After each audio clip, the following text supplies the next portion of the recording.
It's time for the Movin The Chains podcast.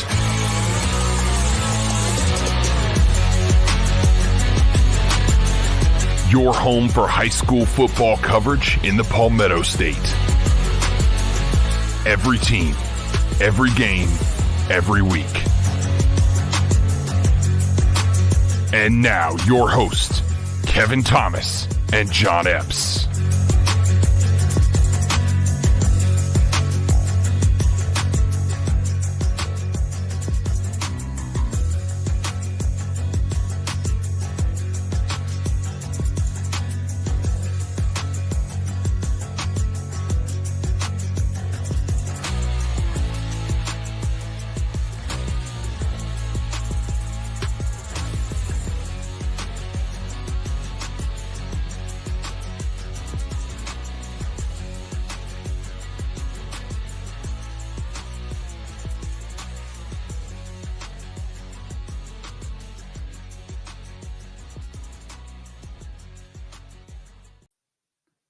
Welcome in to Movin The Chains, brought to you by Founders Federal Credit Union. I'm Kevin Thomas alongside John Epps. We got Darrell Hendricks running the board as well tonight. John, we're here for our Upper State and Lower State Championship preview show.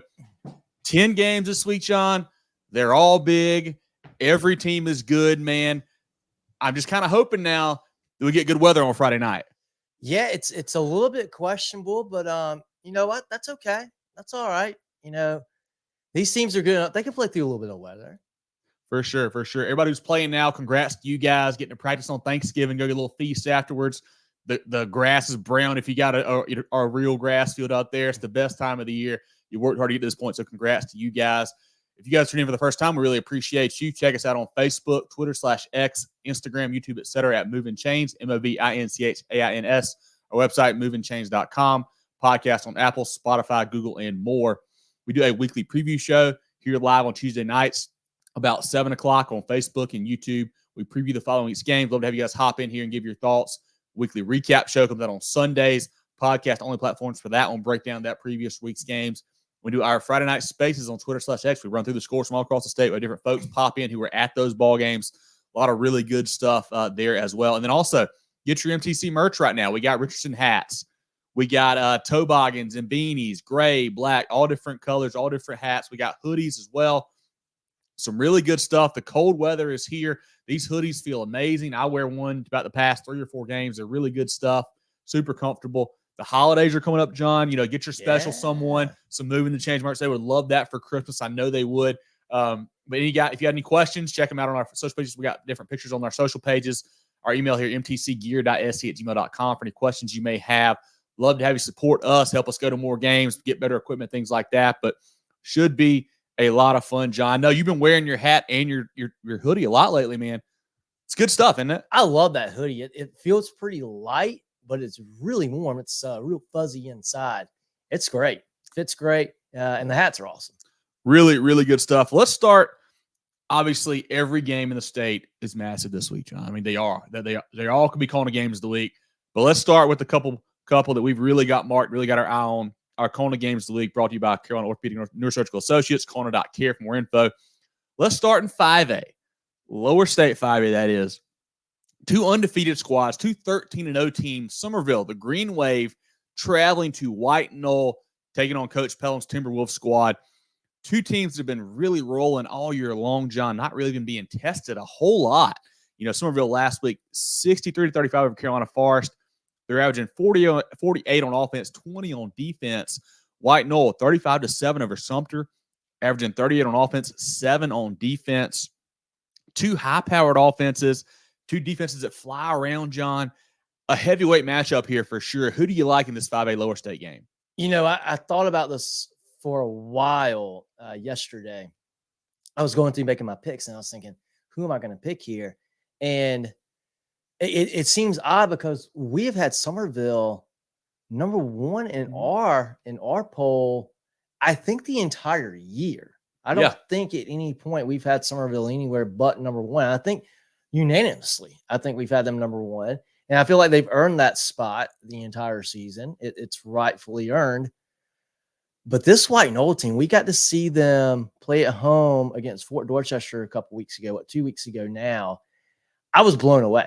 I was blown away by their size, their discipline, and the way that they execute. And they play with a little chip on their shoulder. That's a Fort Dorchester team that we saw that name carries a lot of weight.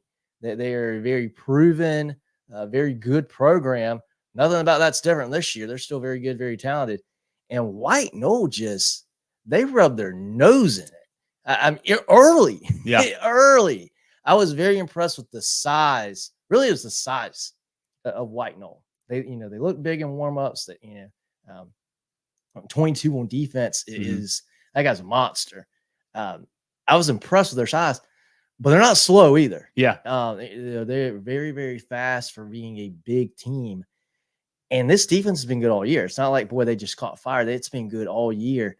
And in the playoffs, it has been especially good. They haven't had a game in the playoffs yet where they've given up more than 7 points. Yeah. The Summerville team has got more firepower than any team they've played all year. Mm-hmm. That could be said for any team that's played Summerville, probably. I think White Knoll is just playing better football right now. I think White Knoll is just, not to say they've got the hot hand, but I think they're playing better football right now. They get to play this game at home as well. They say defense travels, defense wins championships. I like White Knoll because of their defense in this game. I think I said it on our spaces on Friday night. That half that we saw White Knoll, first half against Fort Dorchester, most impressive half I've seen in quite some time. They thoroughly dominated that Fort Dorchester team that night. Summerville led on offense by Jaden Cummings, a quarterback, a really good player for them there. Running back Trey Green, kind of forgotten about sometimes, John, went for 260+ last week, that big win over Carolina Forest. Everybody knows receiver Yannick Smith, ECU commit, had I think a couple touchdowns last week, gets it done kind of out of the Wildcat and obviously catching passes as well. Throwing a few touchdowns here and there. Also, it seems like Quintrell Pettiford's a weapon for them. Defensively, Rilo Mitchell, Jaden Kelly Murray, Raynard Middleton as well. Coach Rafferty does a fantastic job with that program, getting them back to where Summerville is supposed to be, I would say. A team that's supposed to make it third rounds, upper or lower state title games each and every year. He's gotten them back to that point. White Knoll, quarterback Landon Sharp, one of my favorite players in the state. 2 touchdowns last week and get it done. Running the ball and passing the ball. Sean Evans, a big game rushing last week. You know about Tion Fanning, the freshman. He's an explosive player for them. Receiver, CJ Earl, Austin Cunningham are great players. Defensively, a couple names, Jaden Kimball, Domenico Banks, Lincoln Ionga, Dominic as well. Guys that fly around. That line really, really impressed with what we saw up front from those guys. But Summerville, it feels like they've almost just got like a max prep. Sorry, guys. Summerville's got like a switch they can just flip sometimes. That Carolina Forest game, they're up 28-14. Carolina Forest comes back, ties it up 28-all. Next thing we know, Summerville's up 60-something to 35. Like they just turn it all of a sudden. Offense just takes off, lights out. I think that goes to Coach Rafferty. They do a great job coaching offense there. A lot of different formations, a lot of shifts, very advanced what they do offensively. But, John, I think you said it, man. Playing White Knoll, the way they're playing on both sides of the ball, and they're at home, I like both offenses. I think Summerville's offense is probably a little more explosive than for White Knoll's, but I love that Timberwolves defense. I think White Knoll wins this game at home in a close one on Friday. Yeah, I saw the comment, hey, Fort Dorchester wasn't very good. I'm not going to disagree with that. I think, they're not as good as a typical Fort Dorchester team. When Fort Dorchester played Summerville, it was 21-14 at the half. It was a ball game. There was 5 minutes left in the first quarter in Lexington, at the bank, they call it. That game was over. It was over. Yeah. It was different. It wasn't, man, White Knoll caught them and they beat them. They blew them out from the kickoff. Yeah. That was one of the most uncompetitive football games I've seen in a long, long time, college or high school. That was not it seemed like it wasn't fair. Yeah. The way that game went. So I don't disagree with that comment. White Knoll destroyed them. Yeah. It's different to me. This should be a very, very clean ball game. 2 very disciplined teams, 2 very well-coached teams. I think it's going to be a heck of a ball game. Very tight. I just like White Knoll by a little bit here. What Coach Pelham done is fantastic there. Coach Rafferty as well. Be a great ball game over at the bank, but I like White Knoll in a close one here guys drill. Any comments on that ball game from the chat or from yourself as well? Yeah. We definitely got a lot of comments here, but we'll throw them up here. I'm going to go in order to keep it easy. Terrence, good seeing you. Hampton County in the house. Kevron, appreciate you being here, buddy. Kevron. Got Tyler in here as well. Tyler, thank you for being here, man. Appreciate you Thanks, as always. Bradley, good to see you, buddy. Yeah, only a couple weeks left, Yeah. man. Crazy to think we're at this point already. At Big Abbeville, Greg, be a big game Still this in it. week. Dion says strong thermal season over. Yep, tough one for those guys. Corinthian, appreciate you being in here. White Knoll by 11 says Dion. Bradley says Summerville. Justin, some great matchups for sure. Yeah, going to be a great week of football here around the Palmetto State, no doubt about it. Tank says White Knoll got the better D, likes White Knoll. Agree. That's where I'm Tank. leaning to, man. I think it's going to be a close game, but should be I think, hopefully in the Timberwolves' favor as far as my picks go, I guess. Sean throwing in the bill. Appreciate you, Bulldog, Nice. man. Zach, good to see you, buddy. Hey, Zach. Appreciate you being in here. Marquise, low scoring touchdowns be the key. I like think that. so, too. I like Yeah, that. I think so, And we too. saw in that ball game, White Knoll got some good pressure on the Fort Detroit Dorchester punt team. So White Knoll can maybe get a block, something like that. Mitchell, good seeing you in here. Mitchell, as always. John, appreciate you being in here. Richard, should be a good game. Yeah, White Knoll. You get two 13-0 teams, John. Yeah, it could go either way. Brian, yeah, we'll get to the Irmo game here in a little bit for sure. White Knoll might be the only team in the state that I would pick against Summerville. Yeah, I think you guys have some good points as far as like White Knoll. I'm just going to uncloud my judgment when it comes to making the pick in this game. Summerville has been, the number one team throughout the duration of the year. Like Kevin said, they flipped the switch every single game, it seems like. And I feel like that White Knoll game is just so recent in our memory that maybe like that's why we're definitely leaning that way. I think Summerville is going to be able to flip the switch again. I think they've been the best team in 5A throughout this entire year. I think Summerville is actually going to win this game on Friday night. Well, and I said it, I think when we were going to the game Friday, I was like, man, I kind of want to pick Carolina Forest tonight. And sure glad I didn't, man. That was a really impressive win. Because the Carolina Forest team that played them to a score, back in week one. Summerville was on the road in that matchup, and that Green Wave squad, just really turning it on second half. So certainly they've got the firepower to do it. Yep, Andy says Summerville as well as his pick there. And that was another game. Wasn't it about 28-21 Summerville at one point? Maybe at the half or early third quarter? Yeah, 28 all. Yeah. Carolina Forest Summerville was at one point. Yep. Yeah, and then they reeled off. Well, then they outscored them 35-7 after that. Yeah. They have another gear. Like we talked about on the recap show, running back got into the fray last week. Had a huge game, almost going for 300 yards in the game. We talk about Yannick Smith and quarterback Jaden Cummings there a lot, but they got the running game going.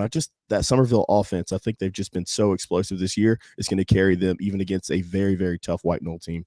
It's a lot to defend. Yeah, and two teams as well that Can you guys remember? I know Summerville won at least one or two games in the playoffs last year. I know they didn't get to the lower state final. I don't believe, but I know White Knoll has not been to this point. So it's new territory for those guys. Lost in round one last year. I think they're only 3 years removed from a winless season, I believe, before Coach Pelham got there. So it's some new territory for those guys for sure. And Summerville, another team that really hasn't been in this position, in quite a while as well. So. Don't want to say that, nerves may play a part, but I think even if you played in this game 4 years in a row, nerves can play a part at this point because it's just margin of error can be so slim, it feels like. And I thought nerves were going to play a part in that Fort Dorchester game. Yeah. Because of that reason, that not a factor. Yep. Not at all. Let's go to the next one, guys. At all. Okay. Perfect. Let's look now at our second CONA game of the week. A 3A matchup here. Two more undefeated teams, guys. That's Belton-Honea Path, 13-0, traveling to Daniel, taking on the Lions, who are also 13-0. BHP last week, 27-24 over Clinton. Daniel, 49-20 over Chester. BHP averaging 50 on offense, 19 on defense. Marquise Henderson was healthy. He played last week, got a full workload, went 31 carries for $168 and 2 touchdowns. On the season now has 2,000-plus yards and 36 TDs, a BHP single-season rushing record for him. Quarterback Noah Thomas didn't have the best game, but usually they don't ask him to do a whole lot.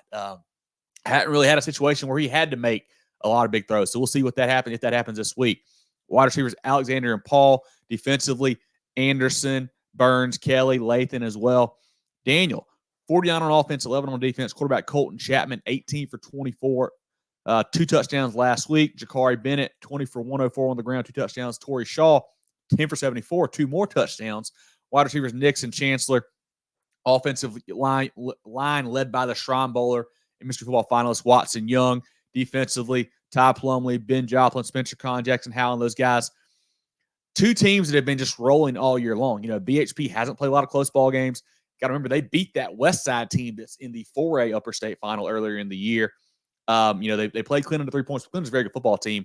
Outside of that, a lot of blowouts for them. Daniel, their closest game all year, 35-21 over Wren, a 14-pointer, I think 2 rounds ago now. This is a game where it just feels like Daniel is, they're so good, John. They're so good every year. Don't know a ton about them because they don't play the toughest region schedule. Not their fault, of course, but BHP, we know the names with Henderson, what they're doing there. Who do you like in this matchup here in 3A Upper State? I think a couple weeks ago I would say BHP, but with the playoffs and the way the playoffs have progressed, I'm leaning Daniel. I think Daniel I think we get a little bit jaded with Daniel because we know, okay, they don't play in the best region, and typically their out of region schedule is not, the most dynamic. But then I feel like when we get into the playoffs, I talked about that Wren game. I thought that Wren game was going to be one that I was putting the star by, and it went about the way I thought. It was a 2-score game, somewhat low scoring for Daniel and scoring 35. But the Chester team, they won 49-20 over the Cyclones, and we go, oh, ho-hum. Yeah. Chester blew out Chapman. Yeah, I don't think it was that close as the score was, honestly, either, that Chester-Daniel game. Really. And I think Chester played out of their sweet spot in that game.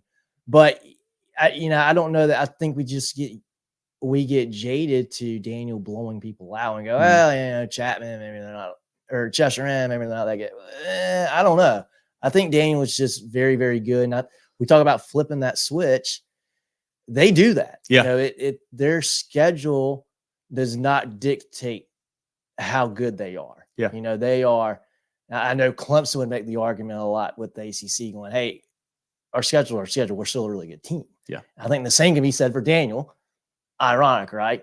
Daniel's just really, really good. And what scares me, what I think makes the difference in this ball game, when we talk about Daniel, it's not one thing about the Lions. It's not their defense is carrying them, or their quarterback is carrying them, their running game. They've got it all. They play good defense. Mm-hmm. Maybe not the best defense in the state, but very good defensively. They're good. They have good quarterback play. They're well coached. They play clean. They don't beat themselves. They don't make a ton of penalties. They don't turn the ball over. They run the ball pretty well. They play well on the lines. They've got good talent, good weapons on the outside, good playmakers. We talk about BHP. We always talk about Henderson. Yeah. Rightfully so. He's arguably having the best season in the state. I know that's very arguable. There's a lot of guys that can make that claim this year. But we talk about Henderson. The defense is good. It's not great. And I think that's going to be the difference maker in this ball game. I don't know that BHP is versatile enough in the passing game, because I think they're going to have to throw the ball a little bit in this ball game to win. And I don't know if they have enough in the passing game to keep up with Daniel. That's my worry with BHP in this game. I see this being a really, really close ball game, by the way. But I like Daniel. I just think they're a little bit more well-rounded and maybe a little bit better as a team. Similar to what we saw last Friday with Gray and Strom Thurmond. I think the best player on the field is at BHP. Like, I think last Friday, the best players on the field were probably on Strom Thurmond. But just as a collective, the 22 guys you got on the football field, I think they're a little bit better for the Lions. BHP obviously want to run the ball with Henderson, and then Lathan or Dobbs, whoever else is healthy and playing for those guys. Daniel's been pretty good against the run all year, and they've had a great two tune-ups. Playing Wren, who wants to run it all the time, and then Chester, who wants to run it a ton as well. They've done a pretty good job of stopping both of teams the last 2 weeks, and I think you said it nail on the head there, John. BHP is going to have to make some throws. Quarterback Noah Thomas has got to come up big. Henderson's going to get his. He's probably going to have 150 or whatever, a couple touchdowns maybe. But they're going to have something to kind of give him some space. You got to have a quarterback make a play here and there. And I don't know, just because he hasn't done it a lot, I think you have to lean Daniel here. I do have another stat. Daniel, undefeated at home since 2019. That's incredible. But that last home loss, BHP beat them. Okay. So we'll see. Can they end the streak there? The Bears. I don't know. I honestly, Kane's probably gonna put me on the TV, make a clip of me after this year. I think Daniel wins this game. I think they might win by 14 points or so. And the question is, I say they have to throw. Maybe they don't. If Henderson breaks off 250, scores 4 touchdowns, maybe they don't. I just think they've got to. You can't rely on him 100%. Yeah. Just because you know, I just don't think you can count. I think BHP's got to score. I think they got to score 40 points, 35, 40 points to win the game. And I just don't know if they can do that just relying on Henderson. Yeah. Maybe they do. Maybe they do. At this point in the playoffs, almost hard to be one-dimensional at this point because everybody is so good on both sides of the ball. You got to have a little bit of a passing game. I'm just worried about that for BHP. I'm leaning Daniel. Drill, any comments on that ball game from yourself or from the chat here? Yeah, this one's tough because I've had BHP as the number 1 team in 3A all year, and it's hard to go against that. You know, like you said, it's not just Henderson. I mean, you got Robs and Latham have done a really good job, running the ball for them, and they've been one-dimensional because they haven't had to do anything else. They have literally steamrolled just about everybody they've played. So, that's where you see. I mean, there were multiple games this year where Marquise Henderson only carried the ball 5 or 6 times in the game. Have to. Yeah. But at this point in the season, I mean, with Daniel being Daniel, their reputation speaks for itself. The game is at Daniel. They know what BHP wants to do. Like you said, they haven't lost at home since 2019. I mean, I can't pick against them. I think Daniel's going to win this game. I don't know if it's going to be close or be a blowout. There's a lot of different opinions in the chat right now. But I think the Lions are just too much, even though I've had BHP as the number 1 team all year. It just scares me, that experience for Daniel is just going to be a little bit too much. And I think that's the difference in the ball game. Yeah, I put myself in a box here. I think on our preview show for the whole season, I think I picked BHP to win the upper state back then. Yeah. I've got him to this point, and it's right there for me to take him, and I just can't do it. I feel like I got to take Daniel. It's tough, man. The Lions they're special every year. That they're always going to be there. Dion says Daniel by 14. Hunter says Big Daniel 2 touchdowns. James says Daniel winning state. Greg says whoever wins this one's going to win it all. Certainly could. Tank says Daniel big, show up big in big games for sure. Andy says give it Daniel with the little Ric Flair reference. I love it. Let's see. Got some BHP love in here as well, though. Slept on. I think this year people know about them this year. They've been top 5, higher than that all year long. Landon says let's go BHP. Hunter says BHP one-dimensional, not going to work like the playoff. Yeah, exactly what I think. You got to be able to do both at this point, it feels like. Yep, great point there, Nathan, about the depth of BHP and Daniel. Chris, good question. I mean, probably back in the 4A days. I know when they lost to Ridgeview, I think Ridgeview scored 35 in the playoffs one time against them. 40, I don't know. A couple years ago, I want to say Camden. Love it, Travis. Eli says Buford beat Powder Shot throwing a pass last. That's a great point, Eli. We were at that game. I still don't know how it happened. Yeah, and we're gonna get to a game here in a second where we may see something similar to that. So that is certainly a good point. It can be done. It certainly can be done. For sure. Let's go to the next one, guys. Yeah, let's talk about teams that don't want to throw passes here, John. And we got one of those teams in this ball game here. Camden at 10-3, traveling to Fort Knox, taking on Brookland-Cayce at 11-2. Big time 3A lower state matchup here. Camden is on a roll right now, John.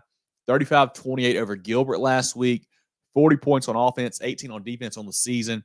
Brookland-Cayce, 53-27 over Crestwood. 41 on offense, 19 on defense. John, I feel like I'm a broken record saying that every team is good at this point. Every team's playing good. But I think you're going to be hard-pressed to find a team that is playing as well and as dominant as the Brookland-Cayce Bearcats are at this point. And what's been incredible, it started the final week of the regular season when they beat Gilbert to win the region. And I was like, wow, that's great. Okay, they played lights out in one game. You're probably not going to do that every week. And then they have won up themselves every single week. I didn't think they were going to beat Philip Simmons. They crushed.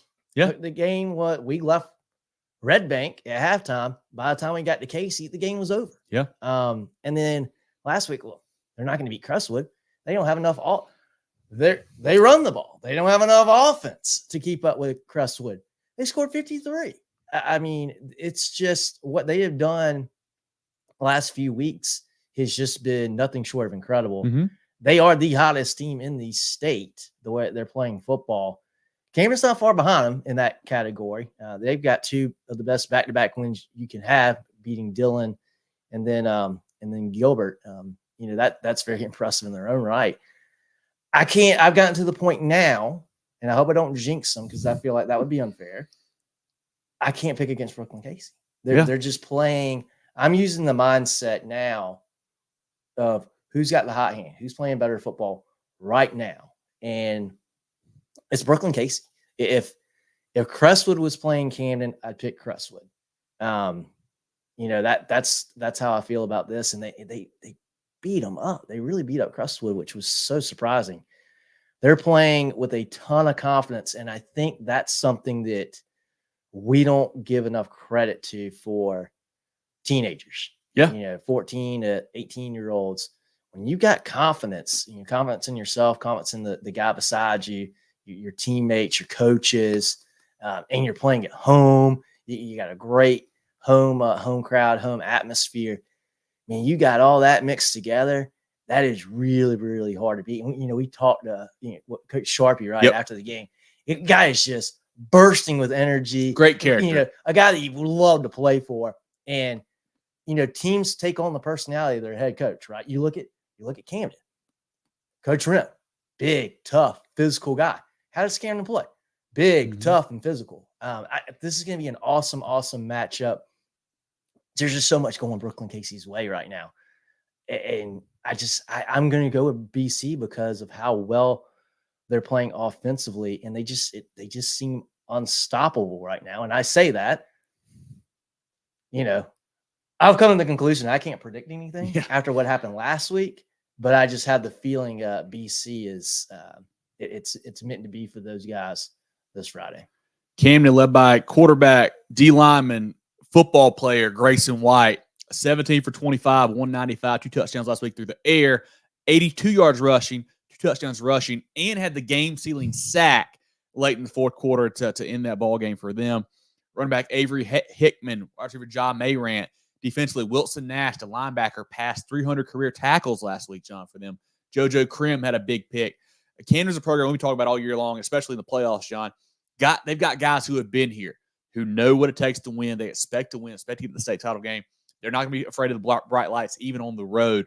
And just the way that the Coach Rimp has kind of flipped that team around this season. Middle of the year, John, they had 2 really bad losses, not because of who they were to, but just the way they played. And that was to Hartsville and Gray Collegiate.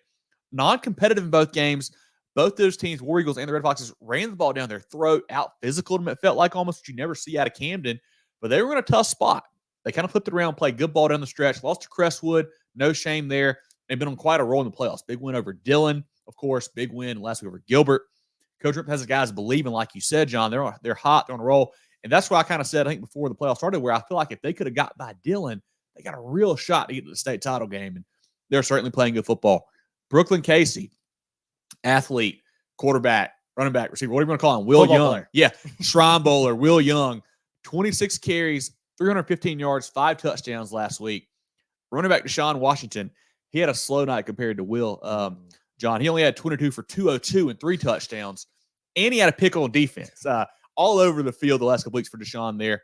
Offensive line is huge. I think last week they may have thrown 3 passes, no completions. So they're a team that doesn't want to throw it, similar to BHP, and they're getting it done there. A lot of guys playing both ways you worry a little bit about at this point in the season. Javon Edwards is a great player. But the defense, man, we talked about that earlier, playing great football. 14 points to Philip Sims, a team that was averaging 40-plus 2 weeks ago. Holding Crestwood to 27. And one of those touchdowns was on a kickoff return as well. So they're playing great on that side of the ball. Coach Sharpie, like you said, John, has those guys believing in what that program, talk about flipping a switch. They were a lot of passing last year with Tanner Staten, a D1 quarterback. He graduates, moves on. Now they're power set, run heavy. We're going to run it down your throat. Can you stop it? Most teams have not been able to.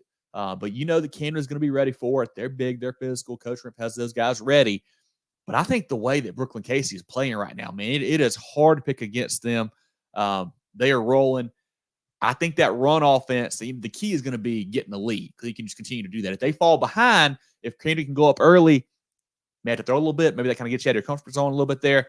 But I like the Bearcats at home in a close one. This is going to be a knockdown, drag-out fight here, I feel like. Yeah, this is going to be, I think about all the games to see, this has got the highest potential to be the most exciting game from a competitive standpoint and from just the way the game, I think, will the environment of the game from an atmosphere perspective, from a physicality perspective, and just excitement level. I think this game is going to be really, really fun. Yeah, got a little stat here I saw today on Twitter. I can't remember who posted, but appreciate whoever it was. Brookland-Cayce, they're 11-2 on the year, John. 11-0 when they score first. Okay. So that kind of goes to that point there. If they get on the board early, they can kind of lean on you and run it at you a little bit. If they fall behind, things change a little bit there for the Bearcats, but definitely something to keep an eye on Friday night. Drill, any comments from the chat or from you on this lower state area matchup between Camden and Brookland-Cayce?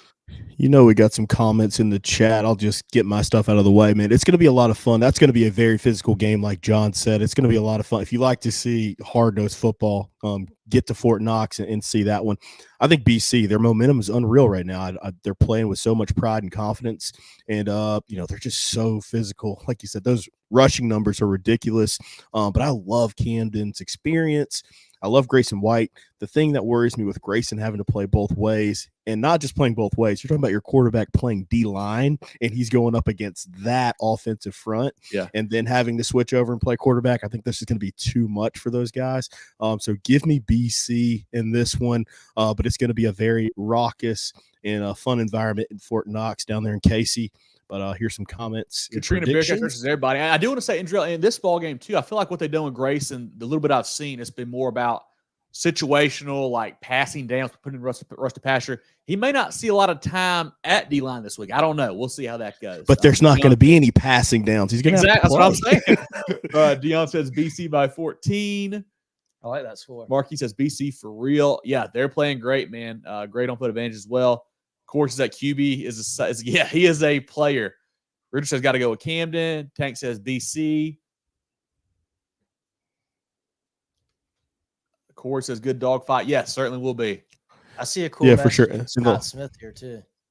Yeah, we'll get to that. We're easy. We'll get to that here in a little bit. So, I wanted to get to Justin. Yeah, that South Florence game. We're going to get to that one as well. If you want tickets, there is a link. I think Jeffrey put it in the comments for you to get tickets to that game. I think our very own Kevin Thomas is going to be there, so go check him out. But let's get to the next game, guys. Our fourth CONA game of the week, a matchup that has kind of become a pretty fun rivalry the last few years here, John. 2A Upper State, Abbeville, the Panthers at 12-1, traveling to Gray Collegiate. The War Eagles at 14-3, as they had some forfeits and some reschedules earlier in the year. Abbeville last week, 16-6 over Silver Bluff, averaging 38 on offense, 14 on defense. Gray Collegiate, the game that we were at, they defeated Strom Thurmond 35-28, averaging 43 on offense, 29 on defense. The Panthers, running back Carson Norman, 2 touchdowns last week for those guys. Lewis Haddon coming on strong late in the year. It's been a big help for them, kind of opening up that offense, it feels like, there for Coach Nichols and the boys. DeMarcus Leach, heck of a playmaker for them, playing some both ways for them. Defensively, Gavin Calhoun, 11 tackles, 2 TFLs last week. Jay Harris just eating up the middle, a great D lineman there, along with AJ Speech. And then the pass defense has been lights out as well. Justin Rollinson, I think, had 7 picks regular season. Leach, I think, had 8. They're really shutting down teams both ways there. Dane Botts as well as a good-time player, big-time player for them. Gray Collegiate, quarterback Tyler Waller, really impressed with him last week, John. Didn't have the biggest passing numbers because Strom Thurmond really took away a lot of the pass, but he did a lot of things to kind of keep plays alive, not taking sacks, getting some positive yards on the ground, did a great job there, and didn't turn it over as well, which was huge. Dre Dobson, a quarterback, can come in and kind of spell him, give him another, weapon running the ball there. Running back B.J. Montgomery, 192, 3 touchdowns last week. Caleb Ford can come in as well. Jamarius Lockett, Zay Alford, 2 really good receivers for them. Zay a little bit more of a smaller, shifty, quicker guy. Lockett more of a go-up-and-get-it, jump ball type guy there for them.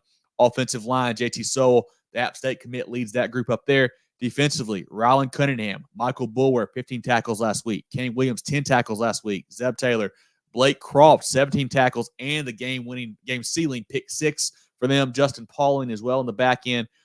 two teams that are loaded, John, talent-wise, a bunch of names that we know on both sides there. It's going to be a great game. 2 years ago, we saw Gray Collegiate knock off Abbeville at Fairfield Central, I think in the third round of that state title season there where the War Eagles wanted to win it. Abbeville beat them the year before. Going to be a fun matchup here, man. Who do you like between the Panthers and the War Eagles? I think this is – I was thinking Gray would just dominate 2A once they got into the playoffs. Last week, watching them play, not that I think anything less of them, but it made me – because we've seen them play so few South Carolina teams, and it's just hard to judge where they fall amongst the best teams in 2A here in South Carolina. And last Friday gave me a really good indication, I feel like. And it was what I expected. I thought the best players on the field were on the Strom-Thurmond sideline. But as a team, I thought Gray would be a little bit better. And they proved to be a little bit better as a team. And I think that's what we're going to see on Friday. I think Abbeville in their own right is a very, very good team. They don't have one guy that's just, their highlight. They've got a handful of guys that are really, really good players, a really good team. Playing at Heights Stadium, that's a big deal. There's a little edge to the game, right? They're at War Eagle Stadium. They're in Columbia, it's in West Columbia. Okay, I was thinking that game was going to be in Abbeville. Okay. All right, well, that's big for Gray. Good environment. Good environment last Friday. I think Gray is just a little bit better of a team in this game, too. We talked about, the Strom-Thurmond Gray game could be the state championship. And I think that still rings true. If Strom-Thurmond was playing Abbeville, I'd pick Strom-Thurmond. I think Abbeville is very, very good. I just think Gray's a little bit better as a team. I think they're just a little bit more complete. They know what it's like to whoop somebody's butt. They know how that feels. They've got that confidence in them. And they also know what it feels like to get their butt whooped. They've had that happen to them this year too. I think they've been humbled a little bit by some of that, and it's helped them learn. It's helped them grow as a team. They're very confident in themselves. They believe in themselves. They're very well coached. They've got great support. I think Gray's just a little bit better. I expect this to be a very good game, though. I don't think we're going to see a blowout. I think this is going to be a 4-quarter game, and Gray had to pick 6 to seal it Friday. Had that play not happened, that game could have potentially gone the other way. Strom-Thurmond had a lot of momentum at that point in time. If we have Friday night and we have a similar game where there is not a pick 6, what happens? I don't know. And I'm pumped that we get to find out Friday night.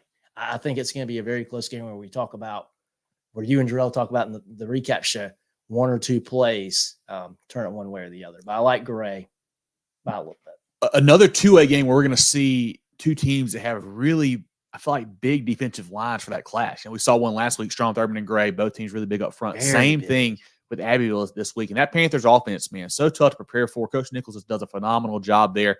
And they are the class of 2A. I mean, they are the team to beat. I mean, I've got one word highlighted on my sheet here, and it says tradition. I mean, that's what Abbeville has. I mean, they expect to win.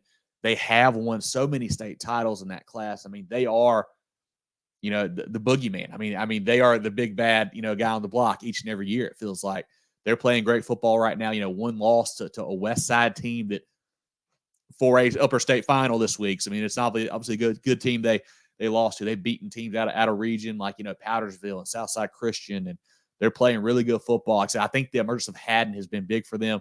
Norman playing great as well as Leach and those guys. But, I mean, B.J. Montgomery and that Gray offense is tough, man. I think this is a game where, similar to Brookland-Cayce Camden, where if Abbeville can get a lead early and kind of put a little, fear in Gray Collegiate, start leaning on with that run game, Panthers can certainly win it. But I think I like what Gray Collegiate's doing, man. I think they're very versatile on offense. The defense impressed me last week. I thought they played pretty well. And, two super well-coached teams should be a great ball game. But I like Gray Collegiate in a close one here at home, which I think is big, not having to go over to Heights Stadium.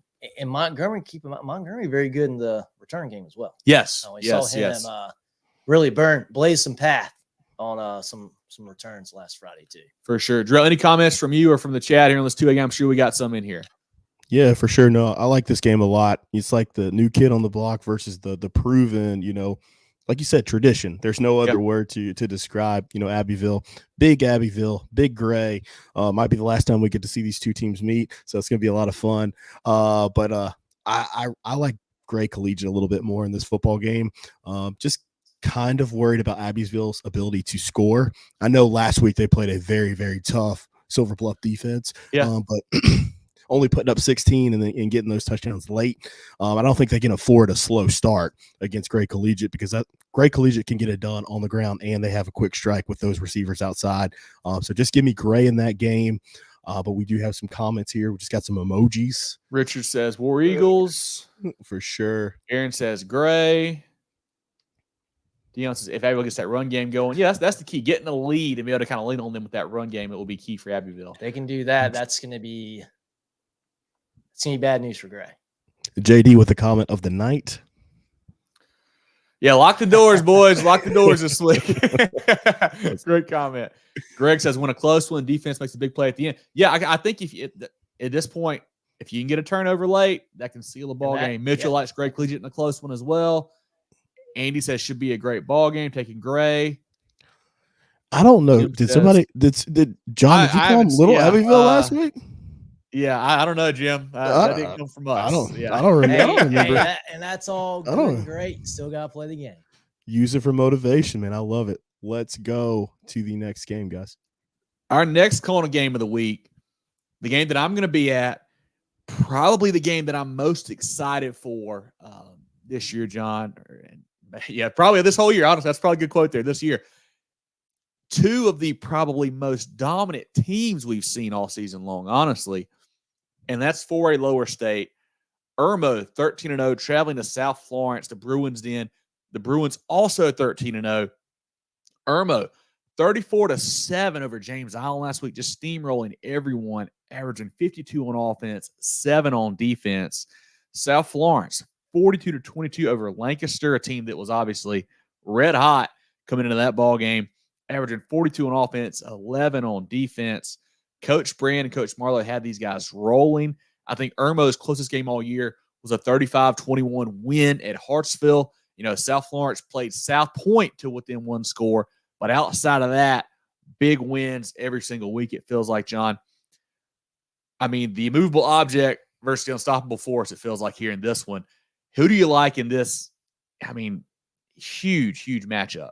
This is another scenario where I feel like we have a team that is maybe better, South Florence, but they're playing a team that is just red hot, playing really, really good football. And not that they're not good, they're great, and they're playing really, really good. I like Irmo in this game.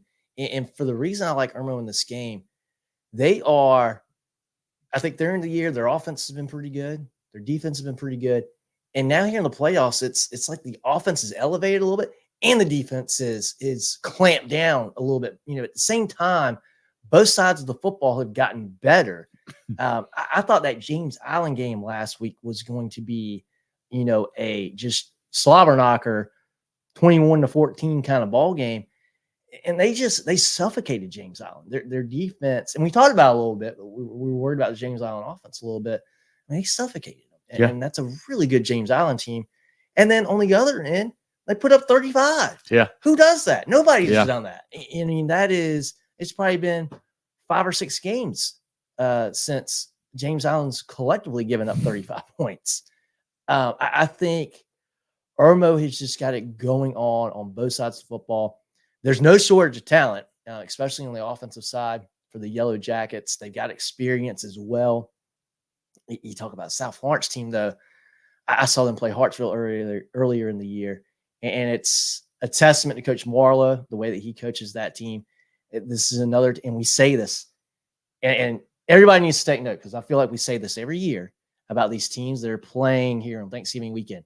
They play clean football. They don't turn the ball over. They don't shoot themselves in the foot. They play a really clean game. They play all phases very, very well. You could argue that the special teams is the best unit on the field for the Bruins. They're big. They're physical. Defense. They've got a great running attack with two kind of change the pace backs. They've got 2 guys. Now they have 3 guys apparently. Very, very strong out of the backfield. I think when they have to throw it, I know you'll say you're worried about their passing game. I think when the Bruins have to throw it, they've just got great scheme. They have a great game plan, at least in that Hartsville game that I saw, where they just made it easy for the kids to make plays. And that's what happens when you have a team that's so well-rounded and so good. There's so much to defend. I think it's going to be an awesome ball game. Yeah. I see this game going either way. I think South Florence, for me, has been the number 2 team in the state all year behind Northwestern. But I think Irmo is just kind of like BC. I mean, boy, the Midlands, whatever they're doing down there in Richland and Lexington County, they're drinking the right water last few weeks, because White Knoll, Irmo, Dutch Fork right now, Brookland-Cayce, boy, they can't be stopped. And I think we've got the same thing on our hands this Friday with Irmo. I think Irmo's just playing the best football right now in 4A, and I like them to win this game. Irmo led by quarterback A.J. Brand, 150 passing and a touchdown last week, 130 rushing, 2 more touchdowns on the season, John. 59 total touchdowns, 1 interception. That's incredible. Unbelievable stats there for A.J. Running back Jaden Allen Hendricks had a $180 and a touchdown, 2,100 plus yards rushing this year, just a load to bring down.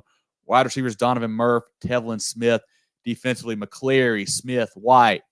A great unit on both sides of the ball there. Coach Brand said a couple weeks ago, and you got 2 200-plus pounders there just wearing on you. Hard for teams to, be able to sustain a full game against them. South Florence, right now, athletes, Cyree Livingston, out of the Wildcat, receiving, whatever you want to say, he's getting it done. $169 rushing last week, 4 total touchdowns. I think it was 3, or wait, I'm rereading. Sorry, 169, 4 total touchdowns, 3 rushing, 1 receiving last week. There we go. Running back Zion Gilbert still there. Big offensive line for them. The key for those guys, I feel like, is Rodney Lazane, the tight end.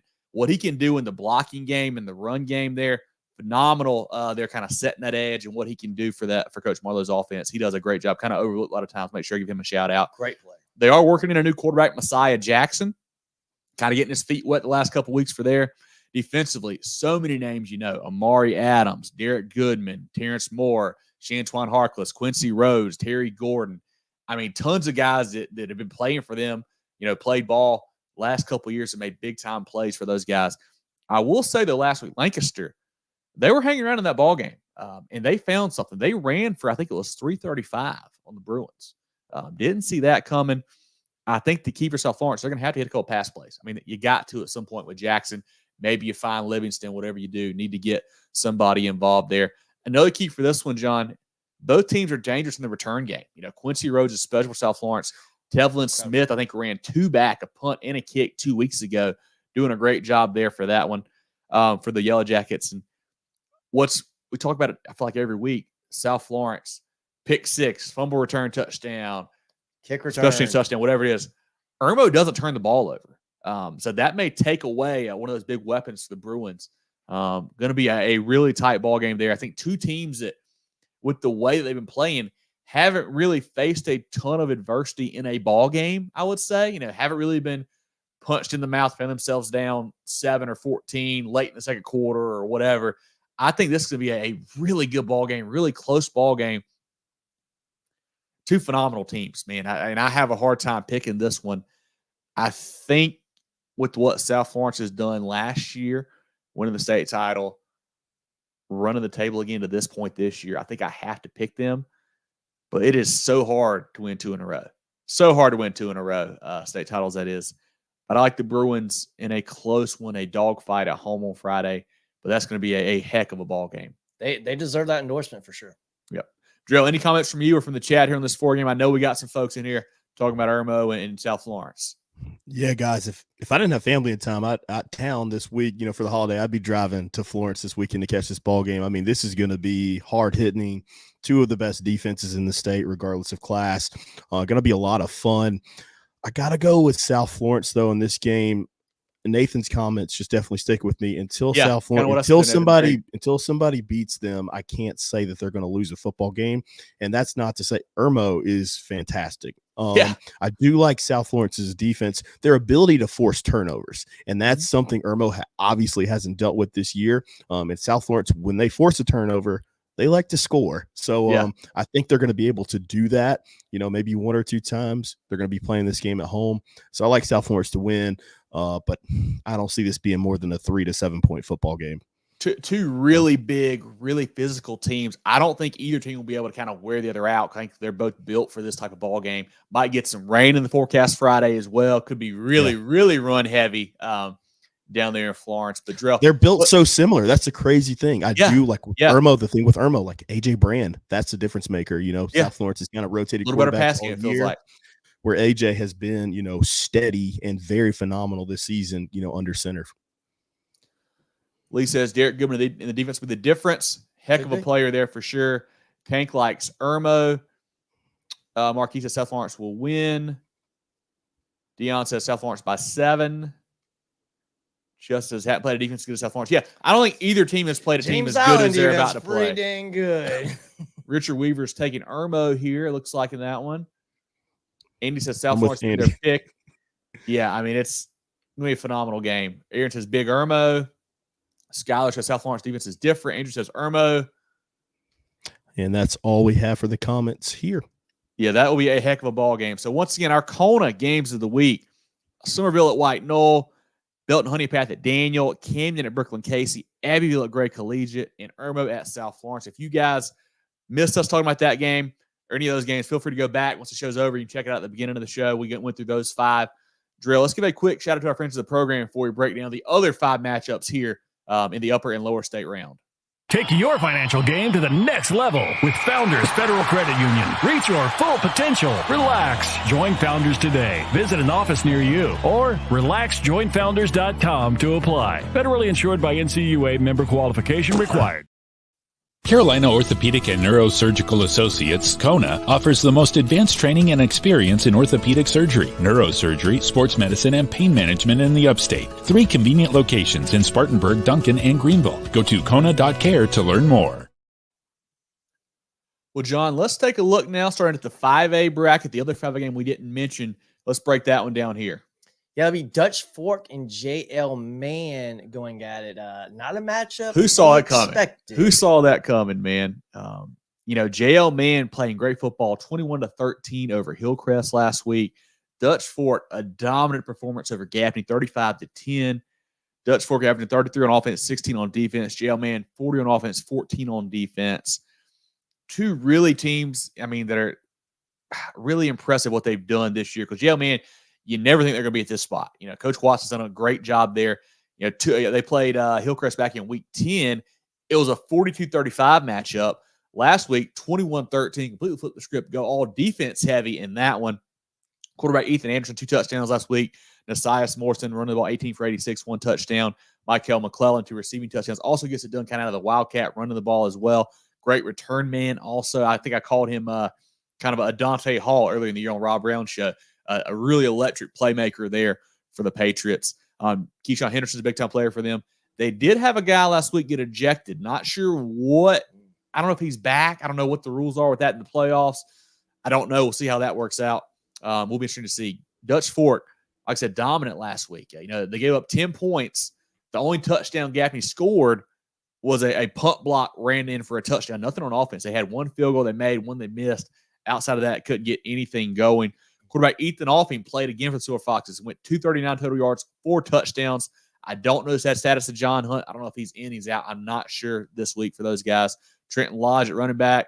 Watch over Jacob Hamilton defensively. He's been great all year long. Even when they're losing games, they're playing great on the side of the ball. Deion Winsley, Tyler Jones, Josh Smith, Riley Salters, Bryce Nuttall. John, just looking at it, if you look at the names, if somebody told us this matchup, back week 0, preseason, whatever, we would say Dutch Fork in a runaway, just because you look at what you expect out of Dutch Fork compared to JL Mann.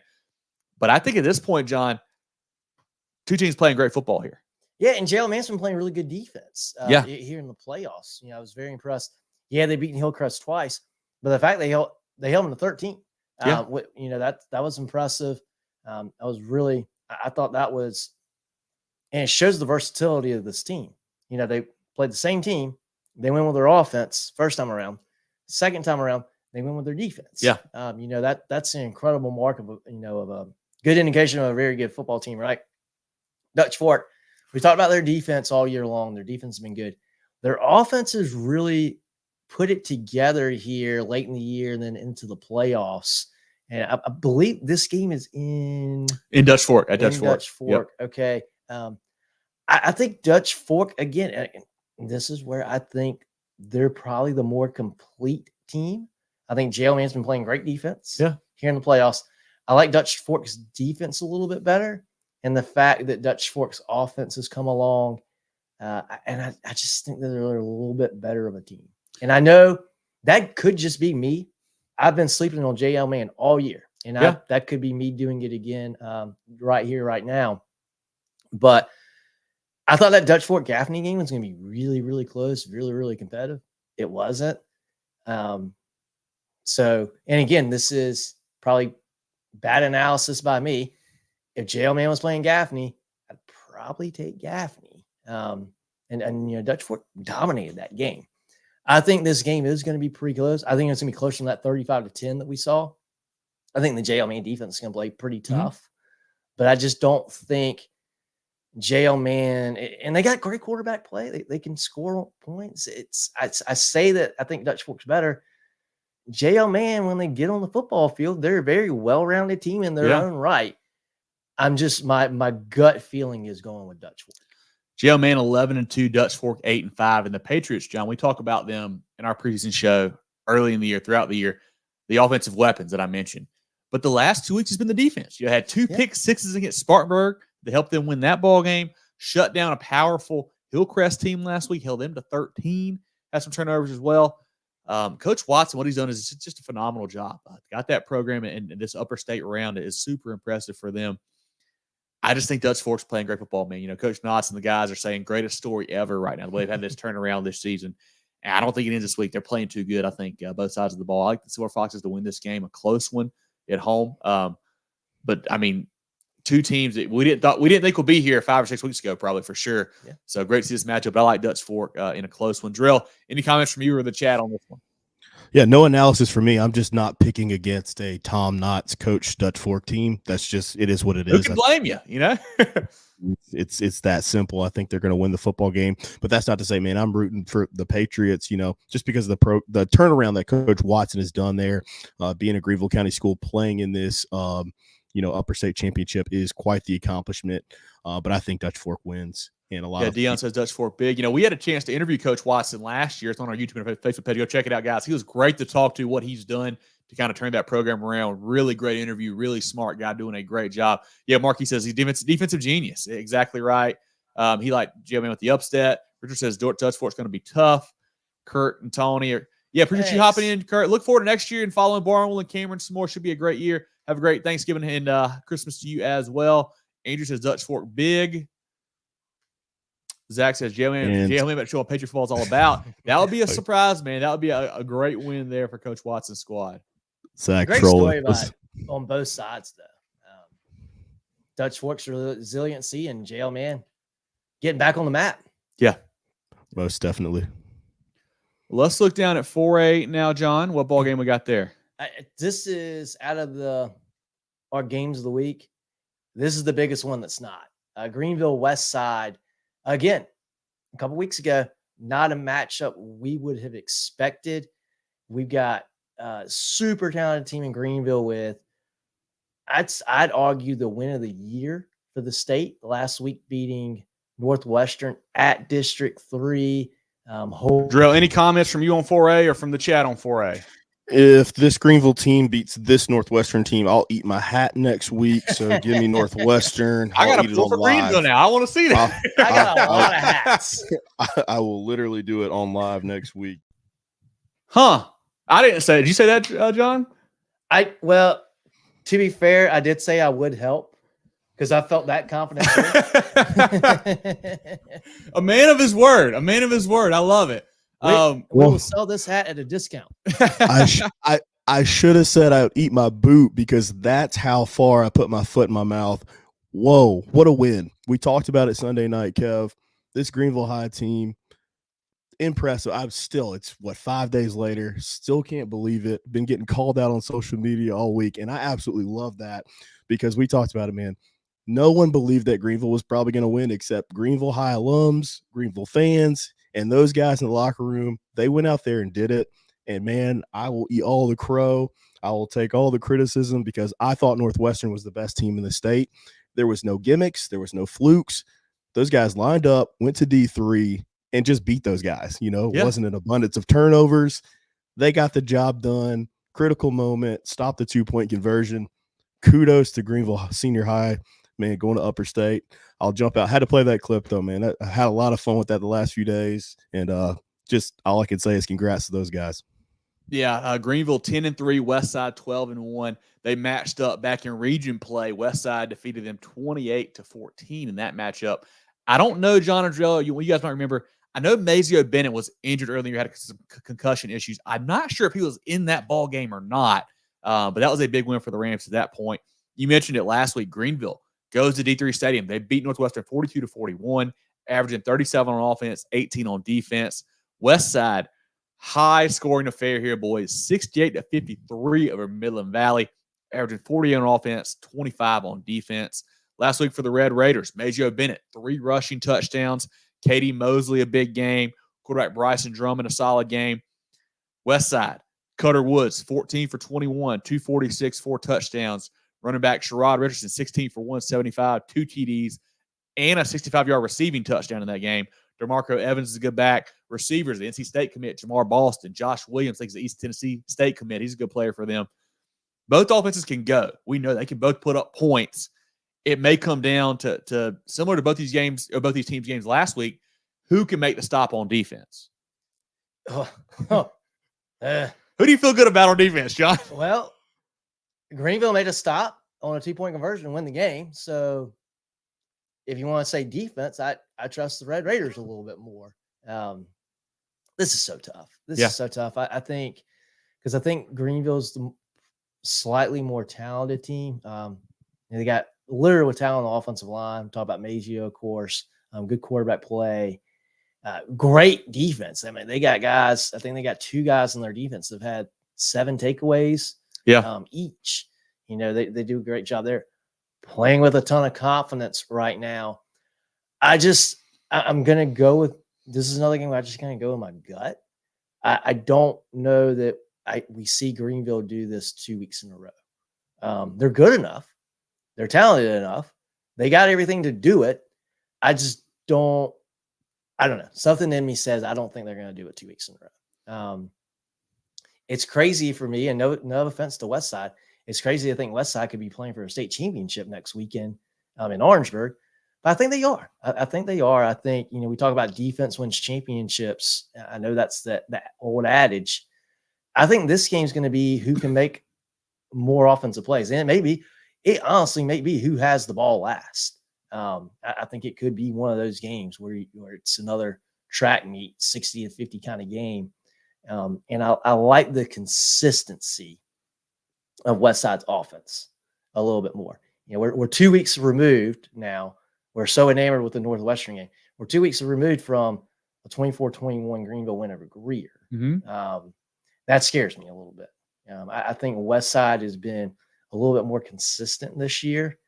And for that reason, I feel like, if nothing else, they're the safer pick in this game. But gosh, this could go anyway. I mean, I could see Greenville. I could see Greenville winning by 14. But I'm going to go Westside. A game that it literally might be who can make a bigger defensive play. Zeke Marshall for Westside's a big-time player in the secondary. He maybe gets a pick, whatever it is. And then Greenville, 2 really good DBs, Christian Henderson, Romani Burton, have multiple interceptions throughout the year. They will have their hands full with Boston and Williams by then. I know they are up for the task. They had a tough task last week against that Northwestern offense with Knox and Burst and those guys. They know what it's like, and this will be another big-time ball game. I really like Cutter Woods, man. He is one of the best quarterbacks I've seen in the past 4, 5, 6 years here in the state. He can sling it. Definitely a power 5 guy. Already pick up some offers. He's going to get some more offers for sure down the line. But Coach Porter, what he's done with this team, he's got them peaking at the right time. Man, they struggled. I think they were 3-3 earlier in the year. Have now won 7 in a row, I believe it was. Had some injuries, of course. We're trying to work through a couple things there. But they play that tough non-region schedule for games like this. That's why they want to be ready to get this point. And I feel like Greenville the last couple years has been to this point so many times where either it's the upper state title game, losing to South Point 2 years ago, round, I think it was 3 last year, losing at home to Northwestern. I think this is the year they make the jump. They take the step to get to that state championship game. I think Mazio Bennett, not only catching the ball, but running the ball to the Wildcat will be the difference. High scoring. I'm going to say it, high scoring, which probably means it's going to be like 28 to 21 because we said that, John. I like the Red Raiders, Greenville on the road. They get a little get back playing at Westside this time. I like Greenville in a close one. I think we're seeing a lot of points on Friday night. Should be another really, really exciting game. Drill, any comments from you or from the chat on this ball game? I would be an absolute idiot to not pick Greenville this week. So I'm going to pick them this week. I think they're going to get it done. If I were Coach Porter, it's not like I'm a state championship winning coach or anything. Man, getting the Wildcat, like you said, run behind Blake Franks. Last week, this Westside defense got torched. Trayvon Dunbar ran for 8 touchdowns and over 300 yards against that rush defense. Just do that. Give number 3 the ball. Let him go to work. Even though you got all those weapons on that offense, let that guy go to work. But I think Greenville's going to be able to pull it off. Like you said, get back. What was this, a 28-14 game last time? 28-14. Westside yeah, won that was so crazy. I don't think we're going to get a repeat performance. I think the Red Raiders are going to get it done. Let's see. Let's look at some comments, though, guys. Westside got something special going. Yeah, they certainly do. And I will say this, Coach Lane has said it all year long. Like, he knows they're not great defensively. Like, he knows that, but he thinks that they're going to outscore everybody, and that's what they've been doing. So it's not like a shock all of a sudden, like, hey, well, we can't stop anybody. They're expecting to be in those type of ball games. So if they're in a shootout, they're okay with it. They're like, hey, let's get one stop, and we're just going to keep scoring, and we're going to outscore you. So they are certainly rolling right now. Zach says whoever scores 60 certainly could. I don't know if they'll get quite that high, but we'll see. Brill likes Greenville over Cutter and Westside Mazio on a mission. Yeah, the South Carolina commit is playing great football right now. I think Scott enjoyed my video clip there. Yeah. Deion says first 56 wins. We laugh. That could be very true, though. Andy says he's got to go see this in person. Should be a great ballgame over in Anderson County. It certainly. And great facility at Westside, too. Going to be a great atmosphere, great crowd with 2 close region rivals playing. Andrew likes Greenville 35-28. Marquis says 199 is the final. Might break the scoreboard on Friday, huh? J.D. Patterson over-under at least 100 Westside wins. Certainly could be that high. Chris says Westside's got more athletes than anybody in the state. They got a lot of playmakers, man. They got a lot of playmakers. I think Greenville would disagree with that. Yeah, let's see here. Slick. Lifetime Stags fan. Yeah, you've been to tons of Stag games. Can't with the records, but so many, man. Appreciate you hopping in here and joining us. Looking forward to watching your Berkeley Stags and Coach Laws continue to go in the right direction next year. He's got those guys heading in the right way for sure. So appreciate you hopping in with us, man. Appreciate you joining us and looking forward to following that Stags program the next couple of years. Let's move on. Let's look now down, John. We've already talked about 3A games. Already been through those. Let's go to 2A lower state. We've got Hampton County and Oceanside going at it. Hampton County's had a tremendous year 1 of the program. Two schools was Estill and Wade Hampton. And Wade Hampton combining. They've done about what I expected them to do this year. Just win. Yeah. Win a ton of ball games, and they've certainly done that. This Oceanside team kind of just lurking there, just knocking off people left and right as well. Oceanside just seems to have too much. I think Hampton County is great. They're another great team, but Oceanside seems a little better. They've been a lot better than just about everybody they have played this year. I think they win this game. I think it's going to be rather close, but I think Oceanside, I could see Oceanside winning by 10 or 14. Hampton County 12-1 on the year. Oceanside Collegiate 10-2. Hampton County, big win over Andrew Jackson, 37-21 last week, averaging 36 on offense, 10 on defense. Oceanside, 43-6 over Barnwell, 31 on offense, 8 on defense. Hampton County's lone loss, John, people forget, Brookland-Cayce. That's who beat them, a team that's in the lower state 3A final here. And that was a game that Hampton County had a chance in. They certainly could have won that ball game that night. Led by Mr. Football finalist Zion Dobson, $153, 4 touchdowns last week. Kayvon Chisholm, absolute phenomenal athlete there for the Hurricanes. Quarterback Chris Terry, defensively. Mandrell Sanders is a big-time player for them as well. Oceanside Collegiate, we mentioned it a few weeks back, lost their quarterback, Edward Reidenbach, week 10 towards ACL, senior quarterback out for the rest of the season, of course, there. They're kind of rotating a couple guys there. They're getting in some wildcat with Will Virgilio a little bit. Last week he had 154 receiving yards, 78 rushing yards, and 2 rushing touchdowns. Defensive lineman / offensive line Ben Britton is a force up front for those guys. Linebacker Miles Robinson as well. You got running back Trey Brown, Tanner Swisher making plays for those guys. Wide receivers Matt Moskos and Hamilton. This is going to be a really tight ball game. We were worried about Oceanside's offense. When the quarterback went down, what are they doing? Scored 40 plus 3 weeks in a row now, John. I mean, it's just like, whatever. We'll just keep going. We'll just mix and match whatever we have to do. This is going to be a phenomenal ball game. A game that I think is kind of overlooked. Two teams have kind of been overlooked all year. They've been really rolling. It feels like Coach Hanna and Coach Wilkes do a phenomenal job. We actually got an interview coming out with Coach Hanna on Thursday night, Thanksgiving night. Get your second meal there, guys. Take your nap and tune in for a Rob Hanna interview for the Hampton County head coach. Cook him up probably at 8 o'clock on Thursday. He breaks down their season in this ball game. A lot of fun to talk to him when Drill and I did that. John, who do you like in this game? Two big physical teams between the Hurricanes and the Land Sharks. I like Oceanside. I think they're just more well-rounded. Their defense has been incredible all year, especially here in the playoffs. Barnwell's the only team to score on them in the playoffs. So in the playoffs, shout out Lee Central and Woodland. Yeah, I just think Oceanside just there's more a well-rounded team in this game, and this one I actually feel pretty confident about. I think Hampton County is very good. I just think Oceanside is better, that much better.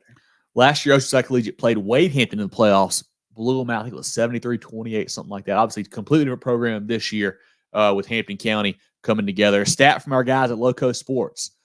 The last 8 games, Hampton County has come up with 16 interceptions. Nice. So they're forcing turnovers here. I wonder with the quarterback situation at Oceanside, they might not even try to throw it. They may just try to run it and just keep doing that with Virgilio, especially back there. I think the key for this one, Hampton County's offense, really good. Really big offensive line. Zion Dobson is a stud. Oceanside's defense, really good. Have stopped everybody all year long. Do a great job with Robinson and Britton and those guys. I think it comes down to the other groups.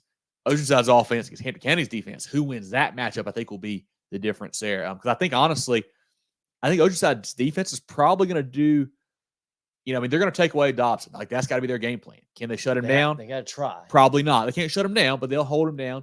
And can Chris Terry make enough plays on that side of the ball? We'll see. This is going to be a phenomenal game. And I really think it comes down to that other matchup, the Oceanside offense, Hampton County defense. I agree. I totally agree. You're leaning Oceanside. This is a tough one here, man. I'm going to go Oceanside at home. It's hard to say that because I feel like Zion Dobson is that special a player. He can win a ball game for Hampton County. But I like what Virgilio is doing. I think Coach Wilkes will have a good game plan. They can go tempo. They can slow it down, whatever they got to do. He's done a great job with the offense, kind of working what they're doing there. Two really evenly matched teams. But I like Oceanside at home in a close one here.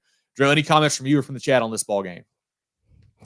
Yeah, we got some comments on the chat. This one's tough, man. I think they're two evenly matched teams. Yeah. Just to be a little bit different, I think Hampton County. We talked to Coach Hanna earlier today, and he was really juiced about this team. Again, we got to remember, this is an Estill team and Wade Hampton coming together, so there's just talent all over that Hampton County team now. I think they got enough to get it done. Oceanside, they've kind of had it easy in the playoffs. Haven't really faced a tough test, and I think Hampton County's gonna give it to them. I think it's gonna be a 7-point ball game. The Hurricanes in their inaugural season as a combined school pull off the upset there. I like it. But let's look at some comments here. Dion says Hampton County by 10.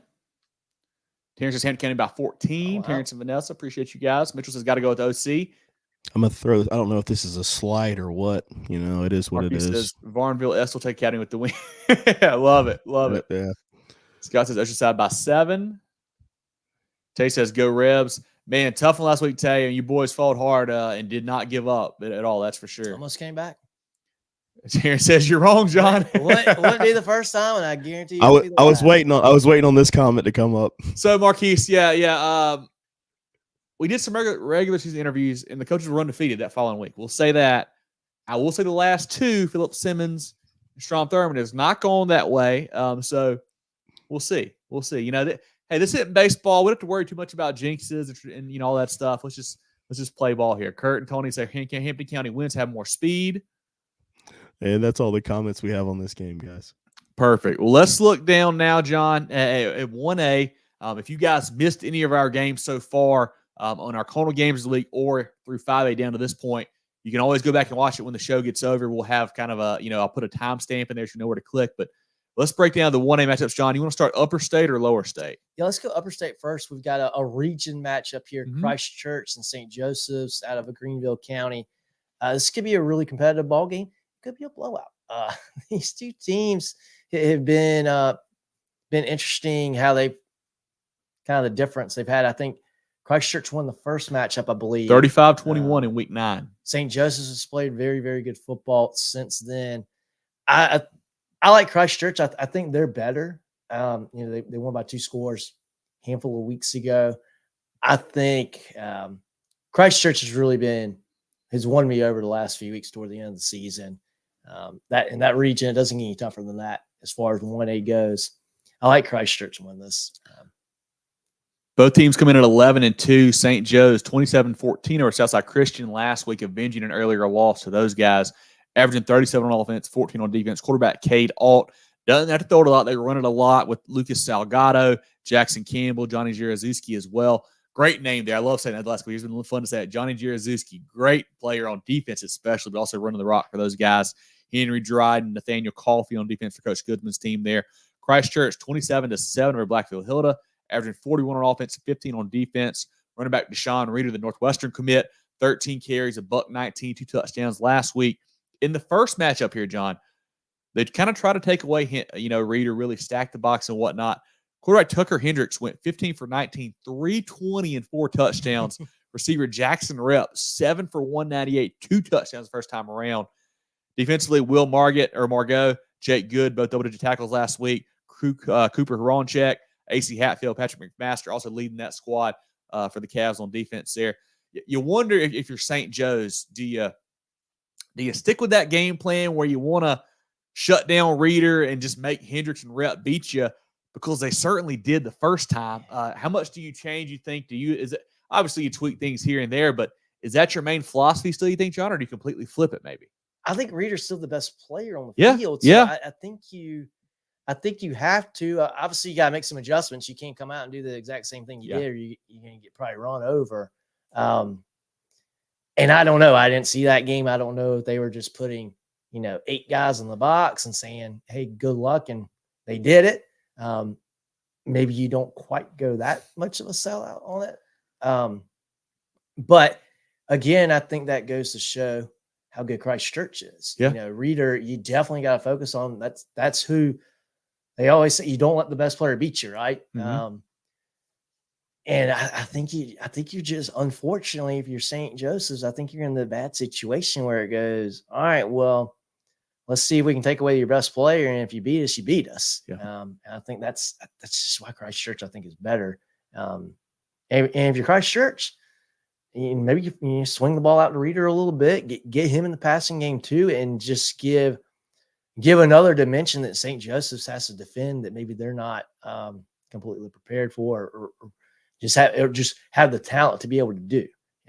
But Reeder's a big time player. Yeah. And I think just that alone, making St. Joseph's play different than maybe they would want to play it's a big deal. It's a big deal. I think Christchurch wins. So I just think they're a little bit better. Love a Reeder. Coach Chris Goodman has done a great job with the St. Joseph's program the last couple of weeks, turning the Knights around where they've been on quite a run of the playoff. They beat some really good teams. They beat an HKT team that was really good all year. Knocked off number 1 Louisville 7-0 in round 2. They're a shocker across the state in that one. Getting some revenge beating Southside Christian last week. But Coach Hatfield, Quinn Hatfield and Christchurch have been phenomenal all year long. And what I like about this too, John, Deshaun Reeder, pretty fresh. Didn't have to carry the ball a ton throughout the year. he didn't have a lot of carries, so he's really, kind of getting released and fresh now at this point in the season. And just the growth and maturity out of Tucker Hendricks, the quarterback that Drell and I saw back in week 0, you could tell it was his first start, but now he's playing really good football. And then Jackson Rep putting up huge numbers, big-time weapon for him outside, along with Jude Hall and some other guys. But Rep has been a playmaker. I think Reeder, too much firepower for Christ Church. I think the Cavs win this ball game by a couple scores. I think Coach Hatfield and the guys go back to a state title game next week. I think so. And they will. No, Drell, any comments from you or the chat right quick before we hop down? Yeah, I'm right with you guys. I think St. Joe's, man, we got to give them credit. They probably are the hottest team, in the playoffs so far with the wins that they've been able to stack up, regardless of class. But I'm with you guys. Christ Church, that 3-headed monster on that offense, with Reeder, Rep, and Tucker Hendricks, I think they're just going to be too much and win this game by a couple scores. But in the comments here, Deion says St. Joe's in a blowout. Okay. And they've been playing that Scott good. says Christ Church by 10. Briel says Christ Church by 14 plus. Yeah, that's all we have for that game. I do want to go back to Marquise. I forgot about this. We did interview, head coach at Oceanside this season as well, Chad Wilkes. So we've interviewed both, so we can't jinx both teams. So great point, Drell. There we go. That's why you make the big bucks. Appreciate you. Whatever you got to tell yourself. Let's go to the next one, guys. Yeah, let's look down to that lower state 1A matchup now. We'll have another red hot team, Johnsonville, playing Bamberg-Ehrhardt. And I think the way that I look at the bracket, I think Johnsonville gets to host this game. No, this is at Bamberg-Ehrhardt. Bamberg. Yep. Give me Bamberg then. If this game is in Johnsonville, I was going to take Johnsonville. Being at Bamberg, I think this is a coin flip for me. I think Johnsonville is really, really good. They have proven me wrong again, week after week. But I'm going to go down with the ship. I'm going to pick against them again. I'm going to go with Bamberg. Johnsonville 10-2 on the year. Bamberg-Ehrhardt 12-1. The Flashes defeated Lamar 14-12 last week. Lamar, without their quarterback, Bazoom Jackson did play well, stepping in for Zori Pierce there. A game where they blocked the early extra point of Lamar. Lamar had to go for too late. They stop him. Lamar gets down kind of in scoring position late in this ball game. A couple miscues, couple defensive plays from Johnsonville. Have to attempt a 40-yarder. That's what Foxes do, and they miss it. So Johnsonville wins 14-12. Averaging 33 on offense, 18 on defense. Quarterback Malik Shippey. I mean, I've said his name multiple times the last couple of years. A great player, phenomenal player. Quarterback for the Flashes does a great job. Really like what he does there. Running back, linebacker Neil Martin. Wide receiver, linebacker Travis Wilson. Last week had a touchdown catch and a touchdown run. Taysom Brown, head coach Ken Cribb. Defending lower state champs. The Flashes are there. Bamberg-Ehrhardt on the other side. 41-6 over a good cross team. 39 on offense, 10 on defense on the season. Quarterback Chanston Crosby, a Georgia State commit. Wide receiver Isaiah Johnson, Anthony Williams. Running back Nick Folk, MJ Can. Defensively led by Folk and Lee and Williams and those guys. They have been on a mission the last few weeks. I feel like they're just playing outstanding football, blowing teams out, and just they've been on quite a roll here. One thing that worries me about Johnsonville, they lost those 2 early games, North Central and DeLatta. I believe Shippey was at the DeLatta game, so that don't worry me too much there. But in that Lamar game last week, both teams were a little bit sloppy. Some turnovers, some penalties, some weird stuff you can't really have happen at this point in the year. And Bamberg's playing great football. They do want to get some revenge. Last year, Johnsonville defeated them 14-7, I think round 2 or round 3 of the playoffs. The Red Raiders have played great all year. I think I want to go Bamberg-Ehrhardt here, but these are 2 teams that I really, really like in the 1A level. I just don't know, John. Playing at Bamberg, it's a tough environment. Tough environment there. A lot of history. It'll be a great crowd on Friday night. So you're going with the Red Raiders? I'm going to go Bamberg. I think I am too, man. It hurts me to pick against Coach Cribb and Malik Shippey and those guys, but it's tough. I'm going to go Bamberg-Ehrhardt at home. A little too much offensive firepower right now. That's where I'm going to lean. Drell, who are you thinking, and what's the chat saying here? Yeah, I think the same. I think Bamberg's kind of peaking right now. I think they're peaking at the right time, and they're playing too good football. Red Raiders, the theme of the show tonight. I think they're going to get it done. Like you said, it's tough picking against Malik Shippey. Marquise, great point right here. I mean, he certainly is one of the most underrated players. Stud. I won't say quarterback. He's one of the most underrated players in the state. Yeah, he's just gotten it done. Flashes have had a really good resurgence. They've really bounced back. That Latta loss was ugly. Like they got undressed in that game. North Central was a bad loss. Yeah, I mean that's week 0. Maybe you got some stuff. Early in the season, but that Latta loss was really bad, and they've really bounced back after that. But I think Bamberg's just too much in this one. Dion says Bamberg in another blowout. Dexter says Bamberg by double digits. Scott says Bamberg by 13. Christchurch wins state. Yeah, that's all the comments. Too, though. I think it's going to be hard to blow them out. True. That performance that Johnsonville had against Lakeview 2 weeks ago, really impressive to me. A Lakeview team that was red hot. The big win over Whale Branch. Johnsonville handled them, really easily and had a nice win there for Coach Cribb's Flash's squad. Drew, let's give a quick shout out to our friends of the program. But once again, guys, if you missed any of our games, once the show's over, you can kind of go back and check it out. Our CONA games of the week, as well as the rest of the matchups. We'll kind of put some timestamps in there so you know where to go. But Drew, let's go shout out to some friends of the program here. Take your financial game to the next level with Founders Federal Credit Union. Reach your full potential. Relax. Join Founders today. Visit an office near you or relaxjoinfounders.com to apply. Federally insured by NCUA, member qualification required. The George Agency has been serving the insurance needs of South Carolina for over 40 years. They're a full-line insurance agency concentrated in employee benefits and health insurance with an office in Mullins and Murrells Inlet, but they can help you all across the state. They have clients in Greer, Rock Hill, Columbia, and more, so wherever you are, they can help. Give Bradley, Wayne, Richard, and the crew a call or check them out online at thegeorgeagency.net. That's thegeorgeagency.net. Drell, let's take a look now at our Pick'em contest brought to you by Hannah Engineering. Round 3, another tough one, man. Gave me some problems for sure. I know Drell had a pretty big week, but we had a couple folks with 10. David C., Jeff T., Art B., all at the 10 spot. Huge numbers for them. A lot of folks with 9, Kyle, Tyler, Andy, Allen, DJs, a bunch of 8s in there as well. Drell 9, I had 7, John had 6. At this point in the season, guys, I mean, so many games can go either way. It's hard to pick them, but hats off to those guys. Overall leader, last year's regular season winner, Jimmy S., back in the lead in the playoffs right now with 24. Anybody's game, we got Nathan and TJ with 23. They're in second. A lot of folks 22 and 21. Anybody's ball games is coming down the stretch here.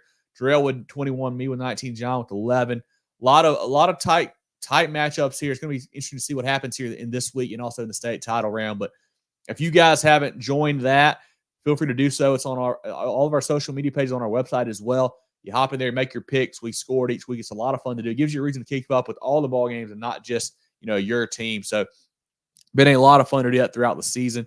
Want to shout out our playoff performers brought to you by the Georgia Agency, thegeorgeagency.net. It's open enrollment time, guys. If you need insurance for either yourself, maybe you're a seasonal worker or whatever, check them out at georgeagency.net. Bradley, Wayne, Richard, and the crew can help you out there. Or if you're a small business owner, need some group insurance, they can help you out with that also. A lot of great performers. That blog will probably come out tonight or first thing tomorrow, listing a ton of great performances from round 3. If you guys see a great performance this week, if you see some great stats, send it to us on Saturday or Sunday. Facebook, Twitter, email, Instagram, whatever. Love to hear it. Give these guys a shout out. We've got so much talent across the state. We want to give these guys some love and make sure we keep shouting them out and keeping kind of the spotlight shined on them as we go through. But going to be a great week of ball games here, guys. I mean, it doesn't get any better than this. You get 10 phenomenal football games. Appreciate you guys tuning in. Check us out on Facebook, Twitter/X, Instagram, YouTube, etc. at Movin Chains, MOVINCHAINS. MovinChains.com is our website. Podcast on Apple, Spotify, Google, and more. Do a weekly preview show here on Tuesday nights on Facebook and YouTube. We'll be back next week previewing the state title games. Be sure to set your calendars and hop in for that. Love to have you guys talk to those matchups with us. We do our weekly recap show, comes out on Sundays on our podcast platforms. We have our Friday night spaces on Twitter/X, basically the scoreboard show. We have different players and coaches and play-by-play guys and fans hop in, talk about their game. Love to have somebody from every game hop in this week. So if you guys are at a ball game, join us on Twitter/X Friday night about 10:30, 11. Request to speak. Love to hear from you about the game that we will be at. So I know we'll be a little bit split up with the holidays this week, so we'll have a couple of different ones covered. But love to have you guys get your opinion on some other ones across the state as well. Like I said earlier, get your MTC merch. We got great hats, Richardson hats, Yupong hats, all different colorways. We got beanies, gray and black. Really good stuff for the cold weather here. mtcgear.sc@gmail.com if you want to place an order that way. You can also just DM us on Drell's eating his hat. He needs a new one for sure. You can DM us on Facebook or Twitter or whatever. It's got all of our pictures on there of those things. You can definitely see what you want. A lot of really good stuff. The holidays are coming up. Get the Movin The Chains fan in your life some gear. Really help support us and get better gear and be able to go to more games, things like that. It's really comfortable stuff, really high quality stuff. So definitely support us. We certainly would appreciate it. John, any final thoughts? Real, any final thoughts here as we wrap up this upper state and lower state preview show? Yeah, congrats to all the teams that have made it this far. And thank you to everybody that has hopped in and watched us all year or come in for the first time. Love to see it. Love the interaction. Makes this even more fun. Courtney, we all took the Daniel Lions in that game. So, yes, and I will probably be in attendance for that game. So if you're there, I would love to chat with you. Appreciate you supporting the show. But, yeah, we all went to the Lions. Another thing, guys, didn't think about this as much as it's tradition. We got to do it. What's the score? We need some score predictions. It's Clemson-Carolina week.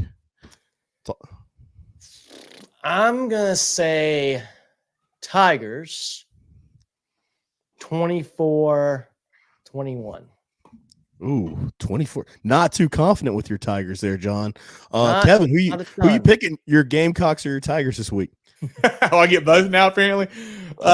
Let me take let's see. Let's go 31. I don't like that number. 31-27 Clemson Tigers. Ooh. You worried me. 31-27 Clemson Tigers. I'm going blowout, boys. 45-7 Clemson. That get back's going to be real. It'll be a lot of If fun. it's 45-7, everyone here is going to hear me from Charleston. I love it. Get that get back.